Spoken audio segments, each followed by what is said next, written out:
গতকালকে বিকেলে আমি বানিয়েছিলাম আলু আর নুডলস দিয়ে এই মজার নাস্তা। আর এটা একবার বানিয়ে খেলে কিন্তু বারবারই খেতে মন চাইবে। মানে বাচ্চাদেরকে যদি খাওয়ান তাহলে কিন্তু তারা প্রতিদিনই বায়না করবে যে এটা বানাও। আর আলু এমন একটা জিনিস, এটা কিন্তু প্রত্যেকটা লোকের রান্নাঘরে থাকে। মানে একদিন রান্নাঘরে আলু না থাকলে মনে হয় যেন রান্নাঘরটা পুরো ফাঁকা ফাঁকা লাগে, তাই না? আর নুডলসও ঠিক তেমন একটা খাবার। নুডলসও কিন্তু কম বেশি সবার রান্নাঘরে সবসময় থাকে। না থাকলেও যখন তখন কিন্তু আপনারা হাতের নাগালে পেয়ে যাবেন। তো প্রথমে আমি আলুটাকে ভালো করে ছুলে তারপরে একটু চাক চাক করে কেটে নিলাম। এরপরে কেটে নিলাম কাঁচামরিচ কুচি।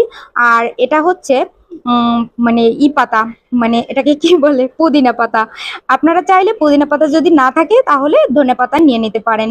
তারপরে আমি নিয়েছিলাম পেঁয়াজ কুচি আর আদা রসুন বাটা। এরপরে আমি আলুটাকে ভালো করে সেদ্ধ করে নেব।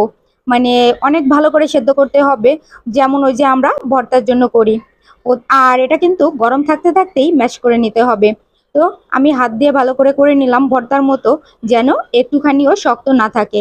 এরপরে এর মধ্যে পেঁয়াজ কুচিগুলো দেব। পেঁয়াজ কুচিগুলো হাত দিয়ে একটু নরম করে নিলাম। তারপরে কাঁচামরিচ আর দিয়ে দিলাম পুদিনা পাতা। তারপরে আদা রসুন বাটা। এরপরে আমি দিয়ে দেব হলুদ, লবণ, তারপরে মরিচের গুঁড়া আর ধনে গুঁড়া। এরপরে ভালো করে আবার মেখে নেব। আর এরপরে দিয়ে দেবো এর মধ্যে ময়দা। ময়দা দিয়ে একদম ওই যে যেমন আমরা রুটির ডো করি ওরকম করব। তবে রুটির ডোর মতো অতটা শক্ত হবে না, কিন্তু আপনারা কম কম করে ময়দা মিশিয়ে একটা শক্ত ডো করার চেষ্টা করবেন। তবে খুব বেশি শক্ত কিন্তু করতে যাবেন না। আর এটাকে বেলে নেবেন রুটির মতো। মানে রুটির মতো অতটা পাতলা হবে না, একটু পুরু হবে, 1 আঙুলের হাফ ইঞ্চির মতো। আর হচ্ছে এটাকে ওই একটু মোটা করে বেলে নেওয়ার পরে আপনারা চাকু দিয়ে কেটে নেবেন সুন্দর করে, এরকম লম্বা লম্বা শেপ দিয়ে। আর এটা কিন্তু হাত দিয়ে তুলতে পারবেন না, কারণ যেহেতু একটু নরম থাকবে। তো চাকু দিয়ে এভাবে উঠিয়ে তারপরে সহজে কিন্তু হাত দিয়ে তুলে নিতে পারবেন। আর আমি এর উপরে একটু কর্নফ্লাওয়ার আর হচ্ছে যে নুডলসের মশলাটা ছিল ওইটা ছড়িয়ে দেবো। কর্নফ্লাওয়ার যদি আপনাদের কাছে না থাকে তো সমস্যা নাই, স্কিপ করে যাবেন। তবে নুডলসের মশলাটা অবশ্যই দিয়ে দেবেন, তাহলে কিন্তু অনেক বেশি টেস্ট আসবে। আর কর্নফ্লাওয়ারটা দিলাম একটু বেশি মুচমুচে করে ভাজার জন্য। তো তারপরে এগুলোকে কেটে গুঁড়া নুডলসের যে গুঁড়া নিয়েছি ওটার মধ্যে গড়িয়ে তারপরে তেলে ভেজে নেব। মানে বেশি করে তেল দিয়ে ডুবো তেলে ভেজে নেব।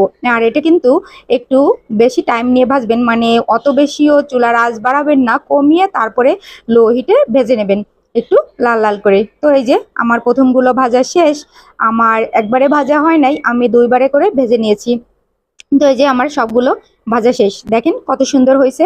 আর এটাকে এভাবে সসের সাথে মাখিয়ে মানে খেয়ে নেবেন। তো এটা কিন্তু বাচ্চাদের কাছে ভীষণ পছন্দ হবে, বড়দের কাছে মানে এমন একটা খাবার যে বাচ্চা বড় সবার কাছে খুব ভালো লাগবে। আর এটা এতটাই ভালো লাগছিল যে আমার মনে হয় প্রতিদিনই বানাই।